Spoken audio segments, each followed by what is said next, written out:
Passionné de jardin, salut! Mon grand-père disait, il est vain d'aller quelque part si tu sais pas où tu vas. Donc tu l'as compris, on va parler des chemins au jardin. Il y a d'autres vidéos qui vont sortir sur le sujet. Si tu veux pas les louper, clique en bas à droite sur abonner. Donc tout de suite, on va parler des 4 manières de faire les chemins au jardin. C'est parti!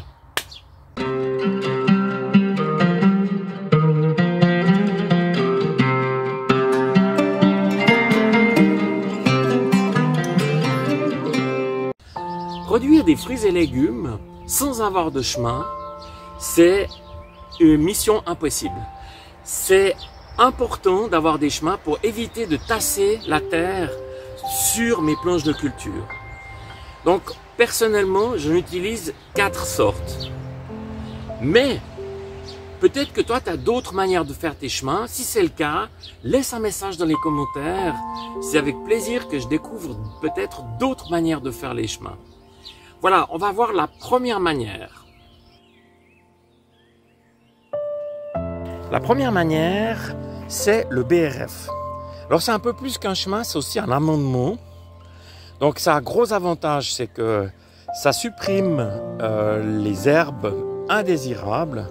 Et surtout, ça amène du carbone dans mon jardin, ce que j'ai besoin, puisque j'ai un jardin très azoté. La deuxième manière, c'est des planches en bois, ici, de récupération. Et ça va super bien. On voit mes aubergines juste à côté. C'est vraiment pratique. Alors, la troisième manière, c'est si tu es comme moi, donc j'utilise des bâches pour couvrir mon jardin pendant l'hiver. Ça m'évite de le tourner au printemps. Donc ici, c'est de l'intissé, donc il laisse passer l'eau.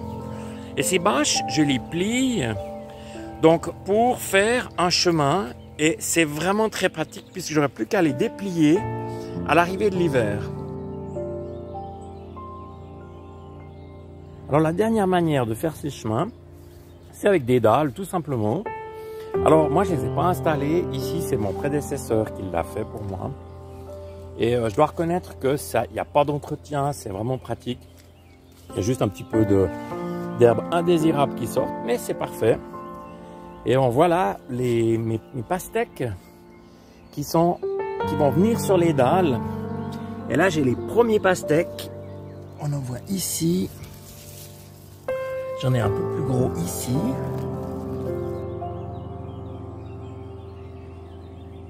Je vais rajouter 2 choses. Donc la première chose, c'est n'hésite pas à tailler un peu, ici dans l'occurrence c'est mes courgettes, à enlever quelques feuilles pour pouvoir accéder à ton chemin. Mes courgettes, elles produisent suffisamment de végétation, il n'y a pas de souci d'enlever 2 ou 3 feuilles. Et la deuxième chose, j'ai un grand jardin, c'est ici sur cette table que je distribue mes paniers et j'ai vraiment besoin d'avoir accès à l'eau. Donc je distingue des chemins principaux et des chemins secondaires. Et ça, c'est mon chemin principal parce que c'est celui qui me conduit à l'eau. Alors là, je vous encourage 2 choses. Premièrement, c'est mettez ici, sur les côtés du chemin, des légumes qui ne sont pas des légumes coureurs, qui ne vont pas vous venir envahir votre chemin. Et puis la deuxième chose, évitez de mettre des planches. Pourquoi? Parce que en cas de pluie, j'ai quand même besoin de parcourir ce chemin pour aller accéder à l'eau ici. Et là, c'est glissant, je suis tombé déjà plusieurs fois. Voilà, alors si cette vidéo sur les chemins t'a plu, eh ben, je te propose de lever le pouce bleu pour me le faire savoir. Je me réjouis de te retrouver. À bientôt!